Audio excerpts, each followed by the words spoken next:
Nous sommes dans l'historique maison Baccarat. Merci à notre partenaire Ducasse Baccarat de nous accueillir dans cette superbe salle de dégustation Garouste. Ici, pas de jargon élitiste, comme vous le savez, et ou compliqué. On parle vin simplement parce que le vin, c'est du plaisir avant tout. Pas besoin d'être expert pour apprécier un bon verre, ni pour ressentir les émotions qu'il peut provoquer en vous. Le vin, c'est une expérience, un voyage sensoriel, où se mêlent souvenirs, goûts et émotions. Pourtant, on le sait, chez les 20-45 ans, il a perdu du terrain face aux bières et aux cocktails. En France, sa consommation a même chuté de 20% en 20 ans. Ce podcast, c'est une rébellion douce, une envie de redonner sa place au vin dans nos vies, sans prise de tête. On va parler cépages, terroirs, accords, mets et vins, mais surtout de bons moments. Un dîner entre potes, un apéro improvisé, un verre qui change tout. Alors ouvrez vos esprits et pourquoi pas une bouteille, on embarque pour un voyage où le vin redevient une évidence. Sans oublier, l'alcool, c'est avec modération. Je suis Patricia Lepic, bienvenue dans Une affaire de goût, une production Téléparis et Niche Média Édition. Bienvenue à nos invités aujourd'hui. Je suis très bien entourée. Je suis entourée de Laurent David, propriétaire du château Edmus, situé dans l'appellation Saint-Émilion de Rancru, et de nos deux jeunes consommateurs, Raphaël Kilic, qui est consultante historique et archive chez Van Cleef & Arpels, et à côté de moi, Mathieu Varon, qui est cofondateur, il va nous en parler chez Wine Vision, expert en œnotourisme virtuel. Voilà, alors aujourd'hui c'est un peu particulier parce que Laurent nous a préparé tout un programme, un voyage, et il m'a dit voilà ce qu'on va faire, on va faire une dégustation 0 degré jusqu'à 43 degrés. Donc il va gérer un peu son événement à lui tout seul. Il a une expérience d'abord assez atypique, et ça me plaît, personnellement ça me plaît beaucoup, d'avoir changé comme ça de métier d'un environnement à un autre, mais qui finalement, il y a une cohérence dans tout ça, il y a une très grande cohérence. Donc voilà, alors on nous a servi déjà un premier verre. Moi je propose que, ou tu nous dis, Laurent, s'il faut dire un petit mot avant, ou alors on goûte, on laisse nos jeunes parler et après on rentre en conversation et on va discuter. On va s'enfiler, on met ma viande, on prend le verre et puis à la vôtre. Au plaisir. Santé. Alors, le nez est très intéressant. C'est très surprenant, un peu boisé.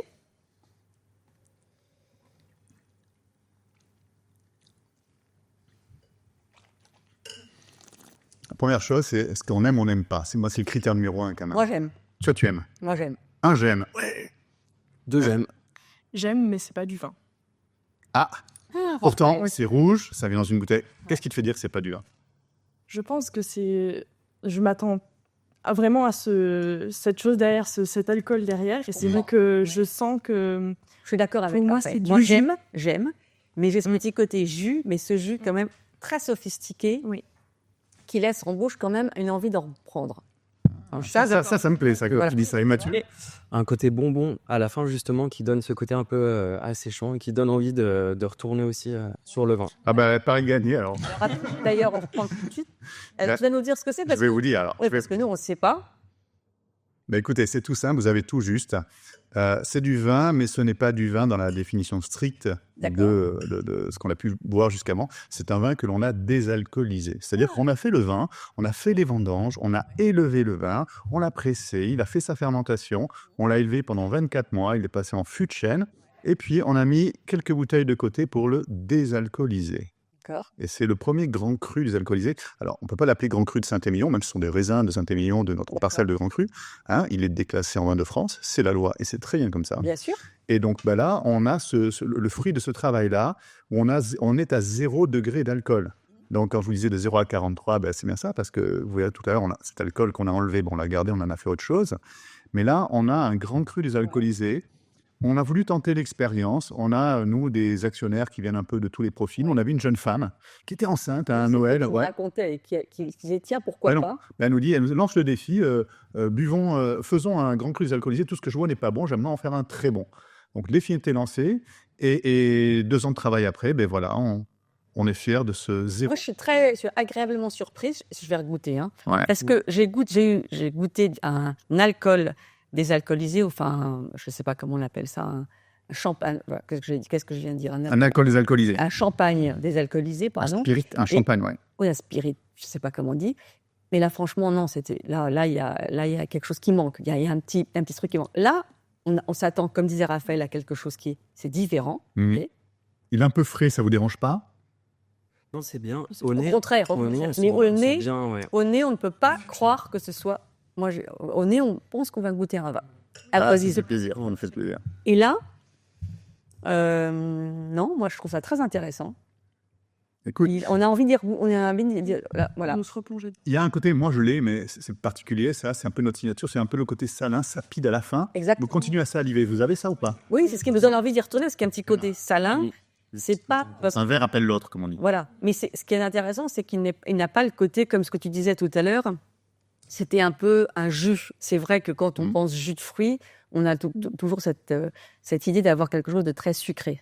Moi, j'aime pas du tout le sucre, par exemple. Donc là, ça me plaît parce que j'ai ce côté, comme tu dis, salin. Et donc, je vais avoir envie d'en reprendre. Voilà. Donc, tout ça, très intéressant. Alors Tu peux maintenant, manger sur ça, tu peux manger. voilà, hein, est-ce y a que pas de j'allais souci. te dire sur quoi, vous, par exemple, vous auriez imaginé pouvoir associer ça? Plutôt apéro ou plutôt, je sais pas, enfin, j'en sais rien. Je vais pas le dire à votre place, d'ailleurs, mais... Du fromage de chèvre un peu sec. Ah, le salin, pareil, le côté salin qui part sur... Ah oui, ça doit marcher super bien. Ça doit bien marcher, ouais. Moi, j'avoue, en fait, ce serait le vin parfait pour commencer à boire. Parce que quand j'étais plus jeune, j'aimais pas du tout le goût du vin. Et c'est seulement, en fait, quand j'ai commencé l'université, à vraiment commencer à juste m'habituer. Ouais. Et là, je trouve que c'est parfait, le parfait vin, en fait, pour commencer, avancer. pour s'habituer au whisky. Parce qu'on a toujours C'est bien ça. du vin sans avoir cette chose qui te perturbe peut-être un peu quand tu es plus jeune, le Bien goût sûr. de l'alcool. Le côté fort du vin rouge. Oui. De la première gorgée, Mais, justement. par exemple, ça, Laurent, ça coûte cher, un vin comme ça? Alors, ça coûte plus cher à faire comme je vous ai expliqué tout à l'heure. Il y a une étape de plus, la désalcoolisation, qui est très technique. On a fait plus de 80 essais avant d'arriver au bon dosage. Donc, oui, il y a un surcoût. Nous, si tu veux, nos grands crus valent dans les 60, 70 euros. Là, on est un petit peu moins. On l'a mis à 47 euros. Ah, quand même. Ouais, oui, on gagne pas d'argent. Après, nous, on est des artisans. Non, Tout non, est mais fait à je la dis pas main. Par rapport à vous, mais par exemple, le consommateur, il va devoir débourser 45 euros pour avoir... Pour un grand cru, oui, pour ce vin-là, oui, mais après, tu en trouves à tous les prix. Tu en trouves en grande, comme pour tous les vins d'ailleurs. Tu en trouves de l'étranger, de France, à tous les prix. Oui, mais Et- là, ce qui est intéressant, c'est que celui-ci, il a un petit côté plus... Ah, il est différent. Mais il est différent. Il est différent. À l'aveugle, on a, et c'est bien que vous l'ayez trouvé, parce que vous buvez déjà du vin, mais souvent, enfin, à l'aveugle, pour les gens qui ne boivent jamais du vin, D'accord. ils ne faisaient pas la différence. Ah bon? Ouais, on Bon, est quand passé pour un vin léger, un vin d'été, un vin fruité. Et au final, les gens disent, mais quand même quelque chose de différent, c'est quoi? Eh bien oui, il n'y a plus l'alcool. Et alors, il y a beaucoup de sucre ou pas, en vrai? Alors, on est au minimum du minimum. On est à 17 grammes par litre. Quand on désalcoolise un vin, le vin, il est perdu, il est déstabilisé. Et donc, il faut le rééquilibrer, il faut le retravailler, il faut le laisser se reposer. Enfin, voilà. Et donc, on rajoute du mou de raisin sucré. Ce qui rajoute un peu cette sucrosité. Parce qu'autrement, c'est trop amer. On l'a testé, hein, c'est trop amer, trop acide, c'est pas du vin. Ah ouais, d'accord. Trop. Mais là, par exemple, par rapport à ton grand cru, c'est quoi le dosage de sucre? Ah, dans les grands crus, je ne sais pas te dire, j'ai jamais lisé les grands crus. Mais... Un vin lambda. Ah, mais normalement, il n'y a plus de sucre, puisqu'il est censé avoir transformé Donc tout là, son tu as sucre. 17% de sucre quand même. Hein. 17 grammes, ouais, c'est ça. 17 grammes. C'est ça, ouais. Ce qui est le plus bas de tous les vins que tu vas trouver sur le marché. C'est Désalcoolisé. désalcoolisé, tout à fait. Mais bon, comparé à, tu vas prendre des jus de fruits, des sodas, enfin, on est 10, 50 fois moins. Enfin, il n'y a pas de débat là-dessus. Et ce qui est intéressant avec ce genre de vin, c'est que vous pouvez vider vos verres, parce que cet après-midi, si vous conduisez, si vous reprenez la voiture, si vous travaillez, même pas mal. Évidemment, c'est pas Il n'y a pas d'alcool. Il y a pas d'alcool. Et donc, on l'a vu aussi, on l'a découvert, mais il y a un côté décomplexé à boire ce genre de vin. C'est la bouteille sur la table qui descend le plus vite. C'est incroyable, ça. On la met au milieu d'autres vins, et il y a une espèce de plaisir déculpabilisant. Pourquoi boire de la San Pellegrino? Non, sincèrement, moi, je trouve Du soda. que Tu peux avoir ça, ouais. Tu peux boire, tu peux y aller. Si tu reconduis ou tu dois travailler cet après-midi, même pas mal. Non, on a ce petit côté raisin quand même. On sent que ça a été travaillé, que c'est très droit, que c'est très au nez, c'est très boisé. Donc c'est là on s'aperçoit que c'est pas Il l'avait pas fait du en- pêche pomme cassis, quoi. Non. Mais c'est vrai que, comme disait Raphaël, d'ailleurs après plusieurs gorgées, et ça nous manque moins le petit côté alcool. c'est Tu vrai, trouves pas? c'est vrai. C'est un peu. Tu t'habitues, en fait. Tu t'habitues, voilà. Mais c'est comme ta première gorgée de bière, de café. Non, parce que là, Instinctivement, t'aimes pas. Comme tu disais, le vin, il y a un parcours, il y a un apprentissage. ouais, Mais c'est pareil. C'est ce que je disais parce qu'on a fait une petite discussion pour nos auditeurs avant en se disant que le propos de ce podcast, c'est justement pour redonner envie aux jeunes consommateurs et aux autres, parce qu'il y a encore un article qui est paru pas plus tard que le week-end dernier en disant qu'il y avait 20% de gens qui ne buvaient jamais de vin. Donc là, l'idée de ce podcast, il n'y a pas un autre but que de redonner envie aux gens, aux jeunes consommateurs et aux autres, de revenir vers la consommation de vin qui fait partie de notre patrimoine, notre culture, et que c'est très simple, mais que c'est vrai que ça a été complexifié depuis tant d'années, parce que ça s'est sophistiqué aussi, oui, parce que voilà, donc il y a un côté un peu, on est perdu, on fait partie du monde ou pas. Donc là, c'est vraiment pour se dire, on partage et puis on est décomplexé. Complexe, on y Je va. trouve que ton approche est assez intéressante, d'autant plus que toi, tu as fait quelque chose, Laurent, qui est assez, qui est quand même assez, unique, qui est pas unique, il y en a peut-être d'autres, mais enfin qui est quand même un peu unique dans son parcours. C'est que avant, tu travaillais pour Apple. Apple, oui. Et donc, tu avais un très gros poste chez Apple et tout d'un coup, pour plein de raisons, tu t'es dit, j'arrête, je change. C'était un rêve de te retourner vers le vin. Voilà, donc c'était Oui, vraiment... le vin, c'est un choix chez moi. C'est un choix. Oui, mais comme tu avais une approche un peu tech aussi, avec des produits qui étaient assez sophistiqués, là, tout d'un coup, tu as essayé de convertir tout ça en mettant à profit ton expérience de techman, si je puis dire, pour l'appliquer. Non, mais vous rigolez, on va changer de verre, là. On va changer de verre. C'est vrai qu'on est chez Baccarat quand même. Baccarat, mais c'est même pas... Tu sais, c'est une sale habitude, ça, mais voilà, hop. Après, il est aviné, celui-ci. Il est aviné, donc tu peux y aller. Attends, mais moi, je vais changer de verre tout de suite. Qui veut un nouveau verre? Toc. Moi, je veux bien un nouveau verre, s'il te plaît. Ils sont magnifiques, ces verres. Non, ce que je te disais, moi, c'est très léger. Le vin, c'est un choix, hein. C'est pas suivi, c'est pas un héritage. On dit ça, on simplifie tout, on simplifie la dégustation, on simplifie tout, on veut que ça soit hyper cool et tout. Et là, on est dans l'endroit le plus luxueux pour... Mais c'est pas mal. Mais c'est pas mal, ça fait un petit côté un peu, tu vois, on casse un peu le... Alors, tu nous as donné des chaussettes sur tes bouteilles, mais parce qu'on a le droit quand même de l'avoir, la bouteille, finalement. Ah oui, je vais vous les montrer. Alors la première, donc, voilà, on l'a appelée, c'est un nom, on a voté, parce que moi j'ai 200 clients allocataires, j'ai 200, et j'ai Là, tu parles des pas actionnaires. Tu parles pas de tes actionnaires. J'ai 30 actionnaires et 200 D'accord. clients allocataires. Ce qui veut dire que si on n'est pas locataire, zéro possibilité d'avoir ton vin. Alors je fais des ventes privées sur le site, il faut s'inscrire à la newsletter de temps en temps, je mets 30 bouteilles, 50 bouteilles. Là, on mettra sur le site, évidemment, les informations, bien évidemment. Voilà. Et là, le nom qui avait été choisi, c'est Z0 by Edmus, notre nom. C'est Donc, pas mal. on l'affiche. On se cache pas, on n'a pas inventé un nom tiers. C'est nous, c'est Edmus. C'est notre domaine. Et donc, voilà, on a pris notre logo, on a fait un Z un peu. Alors, certains me disent c'est un Z de Zorro. Bien sûr.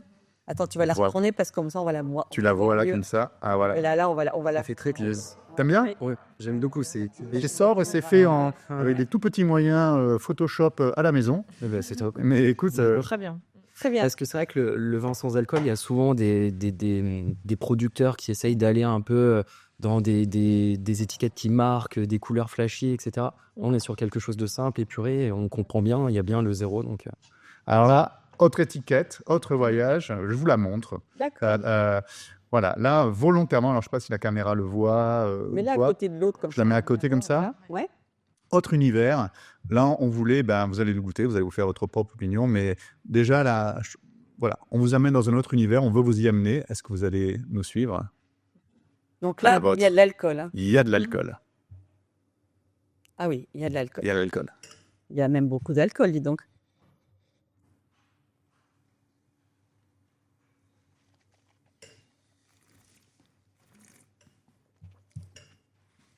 Oui.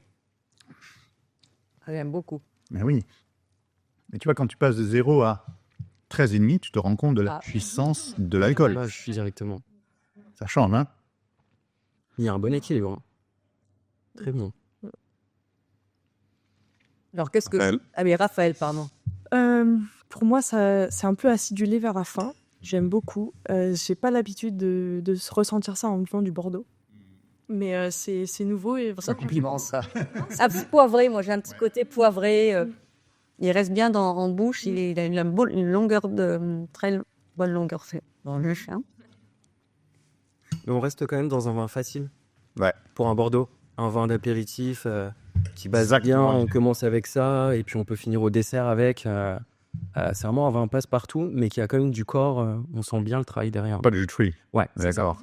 Il y a du... Sur un autre registre. Donc là, plutôt un vin qu'on associerait avec quoi, par exemple, Raphaël? Mais comme tu as dit, je pense que plutôt apéritif, plutôt quelque chose de léger. En Ah, plus, léger. ouais, moi, je pense. Saucisson, bon petit saucisson, terrine. Ouais. Ou une viande douce aussi. Une viande. Tomate paillerie, par exemple. On est Et toi? bon, et puis on Et est le tomate, c'est possible. Une tomate ou deux? Ouais, parce qu'il y a une acidité dans la tomate. C'est vrai.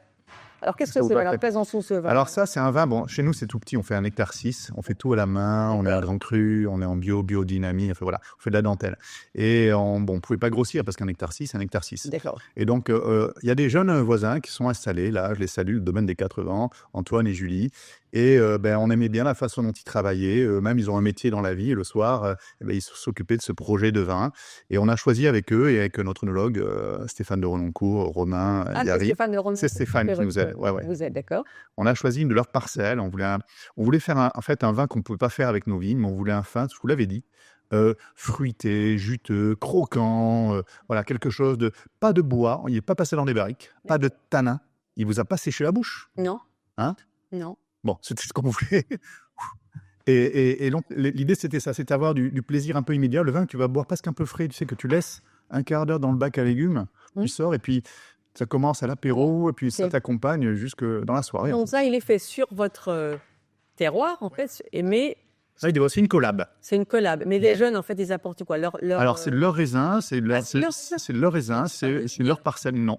C'est leur vigne à eux. Mais ils vinifient chez vous. Et après, on finit, enfin, ils font la vendange Ouais. avec notre cahier des charges. On leur demande de travailler d'une certaine façon. Ensuite, ça fermente chez eux et ça finit chez nous. Ah, ça fermente chez eux quand même. Ouais, là, il faut le faire immédiatement après la vendange. Autrement, tu toxiques beaucoup trop tes raisins. On ne peut pas les trimballer à ce moment-là. Et donc là, les raisins, à ce moment-là, une fois qu'ils ont fait même jusqu'à la fermentation malolactique, D'accord. ils viennent chez nous. On a une cuve en forme d'œuf. Le fameux œuf de bonne, ouais, voilà, en béton, en béton. qui est une pièce assez unique, eux n'ont pas. Et on laisse le vin là-dedans qui va se peaufiner, mais il est assez jeune, hein, vous voyez, on est sur 2022, Ouais. donc on l'a mis en bouteille, c'était l'an dernier au mois de juin. Donc vous voyez, c'est un vin qui reste jeune et c'est ce qu'on voulait. On voulait ce Peut-être côté que c'est pas fruité. vin de garde, donc typiquement, voilà. Il y a quand même, alors, bon là, c'est un toute petite production. Oui. C'est Alors, pareil, on les trouve pareil sur le même c'est système. le même site, nos Les allocataires. Il y a allocataires. quelques restaurants parisiens, quelques belles brasseries, parce que l'étiquette, tu vois, enfin, Ouais, on est dans une ambiance bien sûr, bistrot bien sûr. parisien. C'est ma fille qui a fait l'étiquette, Charlotte. Je la salue. Du beau Charlotte. Ah, elle est douée. Est-ce que c'est Charlotte qui a fait l'autre? Ouais. Et Charlotte a fait l'autre également? Non, ça c'est Photoshop et moi. Ça, vous n'avez pas le même niveau, on le voit. Bonjour Photoshop alors, hein, tant qu'à faire.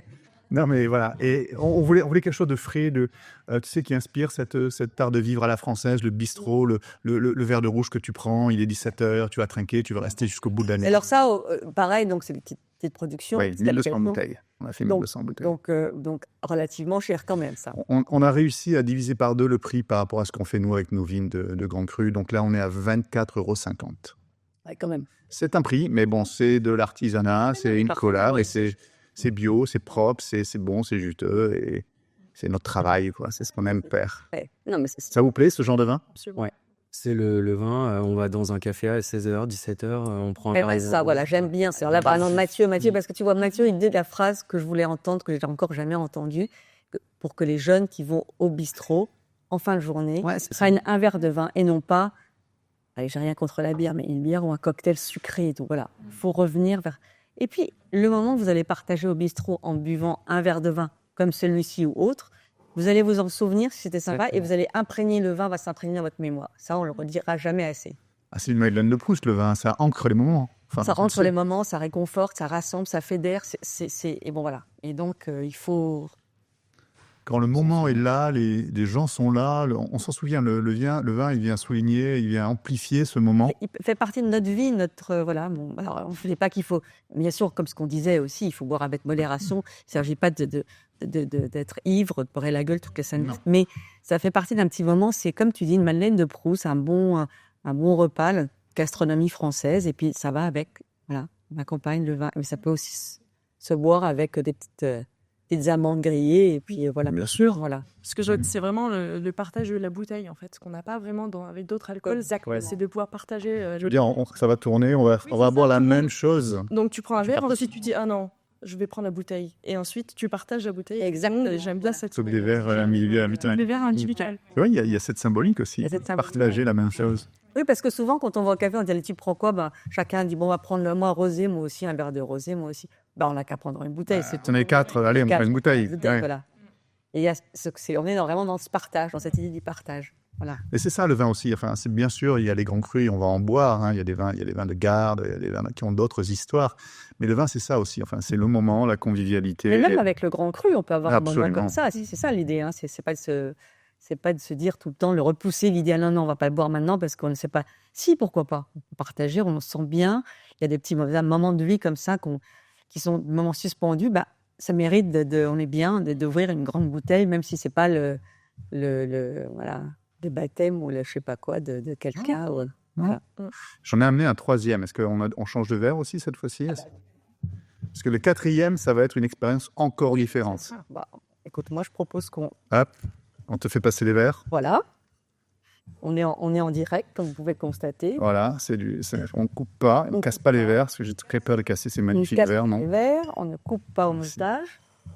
C'est un podcast live à écouter et à regarder sur toutes les chaînes, les plateformes, absolument. Là, moi, je vais vous amener on va aller dans le temps. Qui n'a pas eu de verre encore? Il en manque combien? Encore un pour toi, ou pour moi. Voilà. Là, ce qui est sympathique avec le vin, c'est qu'on voyage, bien sûr, on va un jour en Espagne, un jour dans la Loire, un jour en Bordelais, mais on va aussi on voyage dans le temps. C'est la seule boisson, seul aliment, peut-être les spiritueux, qui vous ramène 2, 3, 5 ans, 10 ans, 20 ans, 30 ans en arrière. Bien sûr. Donc là, je vous amène en 2015. 2015 était chaud. Bel été. Très solaire. Très solaire. Les températures étaient montées. Et donc ça, je peux vous montrer l'étiquette. Il n'y a pas de... Voilà, on est sur un 2015, c'est écrit dessus. C'est le Château Edmus, c'est le vin du Château Edmus. Même si on n'est pas des châtelains, on a un vin qui s'appelle Château. C'est notre grand cru de Saint-Émilion. Okay. Et là, 2015, bonne dégustation. Ah oui. On sent la chaleur déjà au nez, en fait. C'est alcool, ça, mais oui, mais t'as raison, il y a autre chose d'ailleurs. Oui. Il y a autre chose. Non, mais là, c'est une douceur. C'est une douceur. Là, on est vraiment dans ce que tu appelais tout à l'heure la Madeleine de Proust. C'est une espèce de petite rondeur légère, comme ça, aérienne. Hein? À la limite, celui-ci, il s'évapore beaucoup plus, il reste moins longtemps en bouche, mais on a envie d'y retourner parce qu'il il est incroyable, ce vin. Oui. Ouais, et c'est marrant parce que le nez n'a rien à voir avec ce qu'on a en bouche. Mais il est hyper léger, surtout. Je ne dis rien, je vous ai collé, je bois votre verbe. Ça fait... Voilà, il donne le côté un petit peu haute couture. Hein. Là, on se fait plaisir. Ouais. On est, voilà, là on est... je dis quelque chose, Raphaël? Non? Pour toi, ça va? Non. On est plus dans tes repères, peut-être, là, de choses que tu as pu déjà vu moi, c'est ça? Oui. Mais là, voilà. Donc là, on est sur un assemblage. Il y a 2 cépages, Merlot, Cabernet Franc, à peu près moitié-moitié. Tu vois, en degré d'alcool, on a quasiment un degré de plus que celui d'avant. Bah ouais, et pourtant, tu as parlé de douceur. Donc tu vois, c'est vraiment une histoire c'est pas que le degré d'alcool, c'est comment c'est fondu. Ouais, comment c'est fabriqué. Il a 10 ans. Il a passé 2 ans dans des barriques fabuleuses. Voilà. Il a peut-être perdu en alcool, d'ailleurs. Peut-être qu'il quand vous l'avez mis en bouteille, il était à 14, combien tu dis 14 degrés. 14 degrés, 10 ans après, il a nécessairement perdu un petit peu. Hein, quand même, je pense. Nous, on est plutôt en principe de 12-13, mais pas 14. Je trouve qu'on n'a pas cette espèce de le côté un peu alcoolisé. Non, je trouve pas très léger, moi, je trouve, au contraire. Comme tu disais, Mathieu, il a un petit côté... peut-être on sent l'alcool au nez, un peu, mais en bouche, pas du tout. Non, en bouche, un côté un peu velouté, ouais. Velouté, très c'est ça. Très, il n'est pas du tout... Un peu enrobant dans la bouche, vous avez ça, ce côté mais léger, qui n'a aucune astringence. C'est bien équilibré, hein. Ouais, c'est pas asséchant, hein, toujours. Hein. On n'est pas sur des vins asséchants. Là, j'ai le stéréotype de Bordeaux, ça va m'assécher. Je vais avoir plein de tanins. Et là, non, les tanins, ça fond. Mais il faut 10 ans, tu vois, parce que tu l'aurais lu peut-être 3-4 ans après, tu aurais fait il est jeune, un peu âpre, et tu aurais eu un peu comme c'est les gencives qui sont un peu asséchées par ça. Est-ce que c'est ce dont tu parles? Là, il faut du temps. Donc, en fait, on garde nos vins pendant minimum 6 ans des grands crus avant de les vendre. Donc, on fait cet effort d'élevage sur le grand cru. Donc là, le 2015, nécessairement, il a été fait avant ton arrivée. Ouais. Donc là, vous avez... toi, tu as repris ça, donc, si j'ai bien... En 2019. Donc, le premier vin que tu as fait, 2020. C'est mon premier vin. On a fait les vinifications de 19. On n'a pas fait la vendange ni l'année. Okay. Mais derrière, le premier vin de 100%, c'est le 2020. Je n'en ai pas amené ici, parce qu'on a fait tout de suite une première cuvée en vin nature, à 100% Cabernet Franc, mais je n'en ai plus. On avait fait 300 bouteilles. qui était délicieux. Les critiques avaient adoré à cette époque-là et continuent d'ailleurs. Mais même si c'est pas nous qui l'en fait, c'est le vin, on fait que passer. Hein. Non, Après, je moi, il y sais aura bien, quelqu'un mais d'autre. c'est intéressant parce que ça veut dire qu'en fait, celui-ci, Mais on l'assume, on le revendique. Voilà. On aime le terroir, c'est pour ça qu'on a choisi ce Est-ce texte. que les vins suivants ont la même, un peu le Non. même tempérament, non? On a voulu faire évoluer. La première chose qu'on a voulu faire évoluer, c'était baisser. Alors, vous l'avez pas, il vous choque pas, c'était baisser le boisé.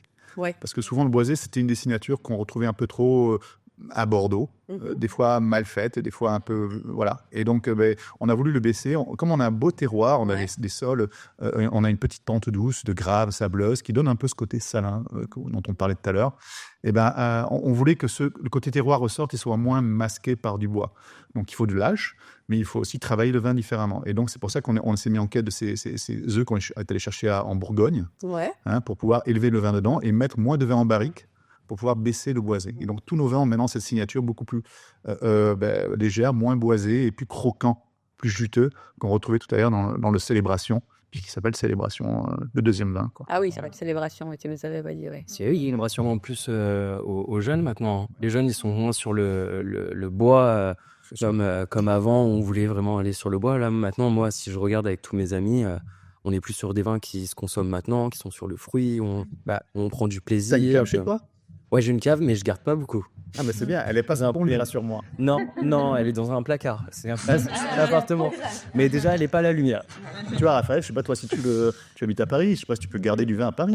Je peux tenter, mais ce serait pas. Ouais, c'est pas le succès, je pense. Il est là le problème. Tu as mis exactement le doigt. Aujourd'hui, on n'a plus la place de garder le vin. Quand on est un jeune urbain, citadin, il faut des vins prêts à boire. Donc, d'où Célébration, puis d'où aussi le fait que nous, on fait l'effort de garder.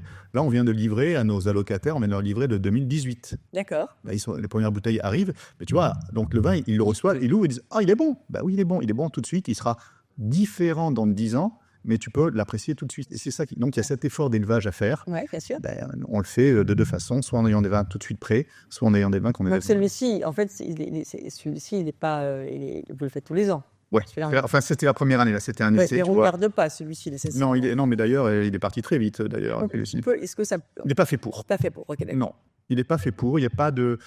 on a gardé quelques bouteilles, on va voir comment il évolue, mais ce n'est pas un vin taillé pour la longue route. Alors que, tu vois, le château, tu as une acidité, et l'acide, c'est ce qui fait saliver, mais c'est aussi ce qui protège le vin. L'acide alcool, ça protège le vin. Comme, elles n'ont pas besoin de mettre de produits chimiques, c'est naturel. Et donc, 10 ans, 20 ans après, là, on a fait regoûter à un critique l'ensemble de nos vins, une verticale, et il nous a mis 97 points, je crois, pour le 2010. Il a goûté l'an dernier, donc il a goûté 14 ans après, il l'a goûté, il a dit, mais il est juste incroyable. Mais vous avez quand tu as récupéré, il restait beaucoup de non, bouteilles? Non, il restait plus rien. Il y a une vinothèque, on doit avoir, tu vois, 2009-2010, on doit avoir une vingtaine de bouteilles, mais on en ouvre une tous les ans, tous les 6 mois, une occasion pour voir un peu comment ça évolue, justement, tu vois. Non, mais c'est intéressant. C'est intéressant.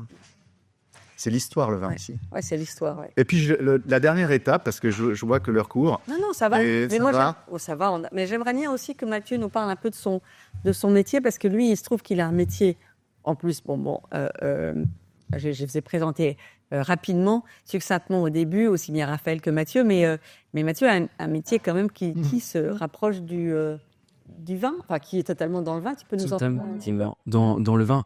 Nous, notre but aujourd'hui avec la société que j'ai cofondée il y a 5 ans, c'est de démystifier le vin justement et de toucher un tout public, toucher vraiment quelqu'un qui s'y connaît pas en vin et quelqu'un qui s'y connaît. Donc on va faire des applications immersives pour les domaines viticoles, des visites virtuelles, donc pour avoir tous les process de vinification. Des domaines et la façon de travailler justement. Là, on écoute Laurent qui parle de très très bien de son vin, mais on a envie d'aller voir plus. En fait, ça veut dire que tous les vignerons pour qui tu as filmé, ils sont tous équipés d'un casque, un minimum d'un ou plusieurs, j'imagine, plusieurs casques en réalité virtuelle pour que leurs clients qui de passage puissent avoir cette expérience-là. Exactement. Il y a plusieurs façons d'utiliser cette solution-là. On a des clients qui vont l'avoir vraiment pour un outil de vente à l'export. Ouais. Donc là, ils vont faire marcher le casque de réalité virtuelle avec des importateurs, des cavistes, etc. pour mettre en immersion un prospect. Éviter aussi de devoir inviter tous les clients lointains au domaine viticole, donc pouvoir leur faire visiter à distance. On va avoir aussi un point de contact sur la bouteille. Ouais. Par exemple, je déguste Château Edmus, je suis au restaurant, je connais pas ce vin, je vais pouvoir flasher et avoir, admettons, le viticulteur qui nous parle de son domaine viticole et visiter donc le domaine. Très intéressant, c'est très bien ça. C'est fabuleux. T'imagines, tu viens au château Edmus. Et puis surtout, c'est En hiver, c'est pas beau, les vignes sont là, mais tout d'un coup, tu mets le casque et bam, tu vois les vignes. En été, tu tournes la tête, tu vois les gens travailler dans le chai. C'est là, alors que le chai est vide. Enfin, donc. Non, mais et ce qui est intéressant surtout, c'est que ça fait, j'ai envie de dire, c'est CO2 friendly, c'est-à-dire que on voyage moins et tu peux en restant, En faisant des économies. dans les économies, parce que le L'azote. producteur vigneron va voyage déjà beaucoup, donc s'il peut éviter de faire venir tous ses clients sur place pour voir ce qu'il va lui raconter, c'est encore. Ouais, et puis nos clients gagnent de l'argent parce qu'on monétise cette expérience sur place. En fait, ça tourne pile dans le thème de l'œnotourisme. C'est-à-dire qu'aujourd'hui, je vais visiter, là, par exemple, en hiver, notamment un producteur. Sa cave va être vide, ses vignes n'auront pas de feuilles, donc c'est pas beau. Et là, nous, on propose une réelle expérience et comme ça, ils sont plutôt contents. Vous êtes prêts pour le dernier voyage? Bravo, mais on va mettre, oui, bien sûr, mais je mettrai bien évidemment sur le podcast le lien pour que nos milliers de consommateurs, d'auditeurs, De podcasteurs. puissent avoir accès. Et puis voilà. Ah ben, c'est prodigieux et c'est ce genre d'entreprise dont on a besoin dans la filière vin pour la réinventer, pour simplifier le vin, pour le rendre plus abordable et puis boire cette expérience. Parce qu'encore une fois, vous allez là au mois de janvier dans les vignes, c'est des bouts de boisseaux qui sont plantés dans le sol. Mais dans 6 mois, c'est une fête incroyable. Et en septembre, c'est des gens qui vendangent et c'est prodigieux. Donc voilà, c'est la magie de la technologie. Moi, j'adore. Bravo, Mathieu. Vous êtes prêts pour ce dernier voyage? Mais ouais, on a trop. Alors là, ça c'est comme vous avez vu, Ça sort depuis là. Hein. Tu le sens Depuis là, ouais, c'est fort. Hein. c'est prodigieux. Ça, on en est très, très, très fiers. C'est la notre première dernier fois quand bébé. même qu'on fait un mini écart, mais parce que c'est lié quand même au vin. C'est des vignerons, ça Les travaille avec des vignerons. Voilà, parce que sinon, c'est uniquement le vin. On n'est pas encore sorti des. Voilà. Écoute, merci en tout cas de Mais cette non, aventure. ce voyage est très intéressant et surprenant, mais on adore. Attends, t'as pas encore goûté. Alors, T'as pas encore goûté. Je t'explique, Oui. je vous explique. Donc là, on a fait 0 vin sans alcool. Donc nous, on fait très attention à ce qu'on fait sur l'environnement. On est le premier vignoble certifié Bicorp. On est très fiers, on a obtenu ça. Enfin, pas le premier, on est le deuxième. Lafite Rothschild l'a eu avant nous. Parce que Bicorp, Bicorp, c'est un label, c'est le Graal, le label RSE le plus exigeant au monde. C'est américain.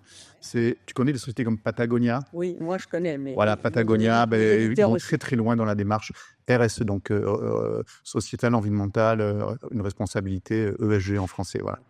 Et donc, Bicorp, ça nous pousse à pas uniquement se concentrer à faire du bio et de la biodynamie comme on le fait, mais à regarder à 360 ce que l'on fait. Les gens qu'on envoie travailler dans les vignes, est-ce qu'ils sont traités de bonne façon? Oui, c'est ça. Oui. Est-ce que notre bilan carbone, on le maîtrise, on y fait attention? Est-ce qu'on traite bien nos fournisseurs? Comment, à 360 degrés, C'est un comment on bosse, sustainability, comme on dit. Ouais. Voilà. Et donc, on mesure notre bilan carbone. On fait partie d'un groupe à Bordeaux avec une autre start-up de la Wine Tech qui s'appelle Wine Pilot pour mesurer ça, pour donner la règle. Et on a obtenu cette certification Bicorp. Donc, c'est la première bouteille où c'est marqué dessus. On est très fiers. Et pourquoi? En fait, on a retiré l'alcool. D'accord? Tout à l'heure, je vous ai expliqué le vin. On n'allait pas le jeter, cet alcool. Il est formidable. Enfin, c'est un alcool qui vient d'un grand cru de Saint-Émilion. C'est très aromatique. Et donc, on a travaillé avec un maître sommelier parisien, Frédéric Turpot, que je salue, qui a travaillé dans toutes les plus grandes maisons du Bristol, tous les plus grands hôtels. Et c'est un passionné de gin. Et il faisait du gin pour lui, pour son restaurant. Et puis là, il vient de lancer le gin de Montmartre. Et il fait des gins sur mesure. Et donc, je lui ai amené cet alcool. Et je lui ai dit, mais qu'est-ce qu'on peut faire avec ça? Il m'a dit, laisse-moi travailler, reviens dans 15 jours. Il me dit, je suis embêté, j'ai 4 bonnes solutions. Alors, c'est une bonne nouvelle. Maintenant, il faut choisir. Et donc là, j'ai appelé mes allocataires. Je leur ai dit, écoutez, voilà, il y a 5 places pour venir déguster, choisir la bonne recette.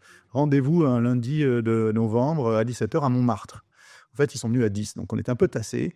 On a goûté toutes les recettes, on a voté, et c'est celui-ci qui a gagné. Voilà.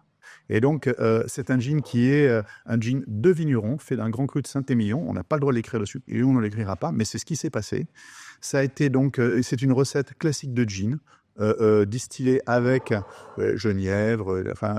Il a mis un peu de cardamone. Et puis, il a fait une recette bien particulière. Il a fait une infusion de timut, un poivre un peu épicé, et qui donne cette recette et ce nez que vous aurez peut-être un peu là, ou pas.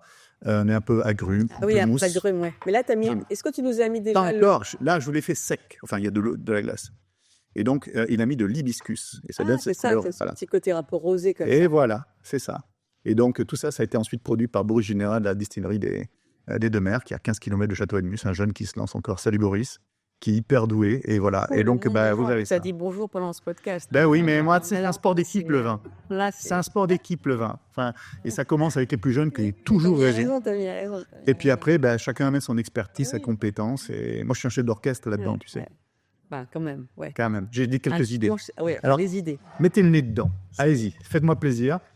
Maintenant, je sens que le poivre. Toi, t'as le poivre. Moi, j'ai je le mets l'hibiscus. tout le temps. T'as d'abord l'hibiscus et après t'as le poivre. Moi, j'ai pas le poivre. Est-ce que ça brûle un peu ou est-ce que tu as un côté agrume, Agrumes, citron? agrumes, citron, hibiscus. J'ai pas le poivre. Moi, c'est pas Tu l'auras en bouche, je te le garantis. Un peu mousse, un peu, ouais. pamplemousse. Au fond.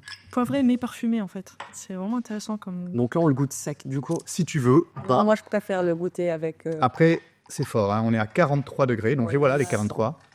Les auditeurs savent pas. Toi, tu qu'il peux est le boire 7 comme ça? Oui. Personne ne sait qu'il est 7h du mat, donc. C'est trop fraîche. C'est très frais, mais tu vas voir. Alors là, ça c'est absolument génial. Oui, mais là, on ne fait pas de plus non plus. Non, mais c'est un tonique, si tu veux, à l'hibiscus. Ah oui, c'est le fameux tonique à l'hibiscus. Eh ben oui, ça c'est une situation, c'est inédit Jamais aussi.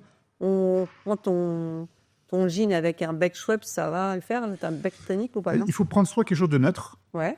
un Schweppes de base, tonique, Indian tonique, là, voilà.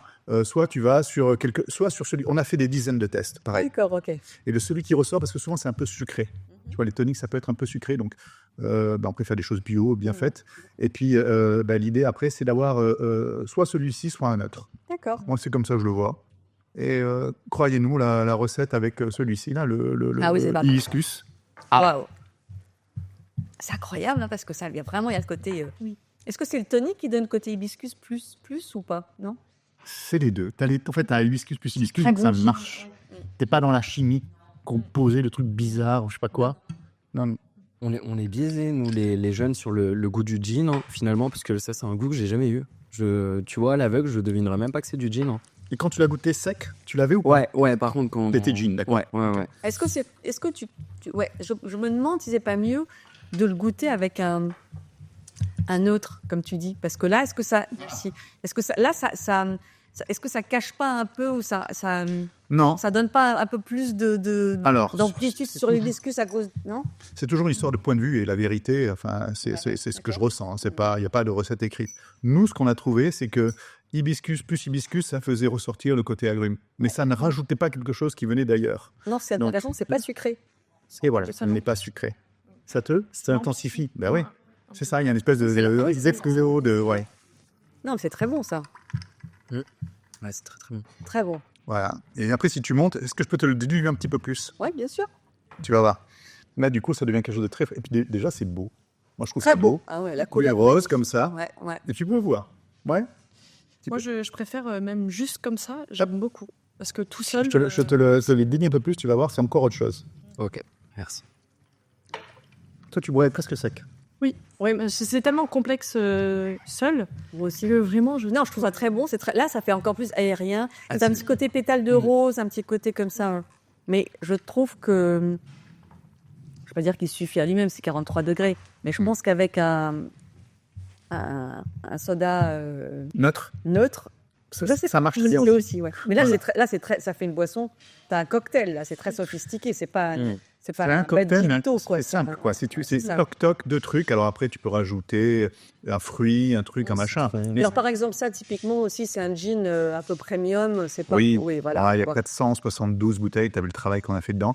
Donc, il est vendu 71 €. Ouais, d'accord. Et c'est pareil, c'est une petite allocation. Il faut. Ah oui, C'est ça, il faut être dans ton. C'est nos allocataires. Il y aura une vente privée sur le Château-Edmus. On va mettre une douzaine de bouteilles là bientôt. Mais autrement, c'est nos allocataires d'abord.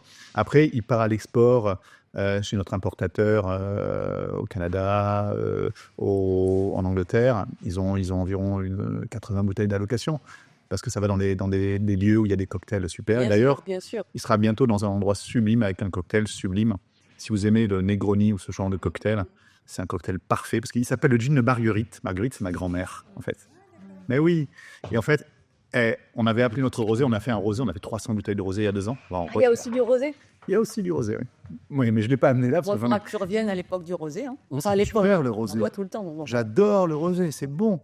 Et donc, voilà, donc c'est un rosé qui était très, très coloré, tu vois, pas du tout dans ce que font les maîtres de Provence. Nous, on est bordelais, Saint-Émilion. Déjà, personne ne fait de rosé à Saint-Émilion. On l'a fait avec nos raisins de Grand Cru. Il était très coloré, très enfin, tu vois, grenade un peu, quoi. Et donc, on l'avait appelé Marguerite. Tout le monde avait voté pour qu'il s'appelle Marguerite. Et ma grand-mère, Marguerite, et donc, elle aimait un cocktail qui s'appelle l'Americano, dans lequel il y a du gin, et un autre qui s'appelle le Negroni, dans lequel il y a du gin. Alors, j'ai dit, c'était le gin de Marguerite. Voilà. Non, mais bravo. Écoute, tu nous as fait faire une promenade assez improbable, unique, si je puis dire. Moi, j'avais jamais, dans un podcast et hors podcast, fait cette expérience-là, de passer de 0 à 43 degrés, et ça se passe très bien. Encore une fois, il est très tôt le matin. Non, j'exagère. Mais ça se passe très bien et on est très heureux. Et franchement, merci Raphaël et Mathieu, parce que vous avez apporté beaucoup d'impressions, de contenu. Et c'est pour donner envie à tous vos copains et autres de partager, de vous retrouver ensemble et de partager un bon verre de vin pour faire revivre avec beaucoup plus d'amplitude, comme ce que tu disais, cette magnifique filière vinicole qui nous est si chère parce que c'est le patrimoine. Voilà, et tout. La modération à la française, toujours accolée là-dessus, mais à la française, avec des amis, des bons moments et du plaisir. Merci beaucoup. À la vôtre. Merci. C'était super, merci. Merci à tous. Merci beaucoup. Je n'ai pas cassé les verres. Tout va bien. Merci beaucoup à tous de nous avoir écoutés. J'espère, pour ceux qui nous ont vus sur YouTube, autre plateforme où nous sommes filmés, donc vous pouvez nous retrouver. Et sinon, vous pouvez nous retrouver sur toutes les plateformes, Spotify, YouTube, toutes les plateformes. Nous sommes présents. Une affaire de goût, vous allez retrouver. Likez, aimez et faites en parler autour de vous. Et il y aura plein de nouveaux épisodes bientôt. Voilà, merci et très bonne journée. Merci. Merci beaucoup. Merci.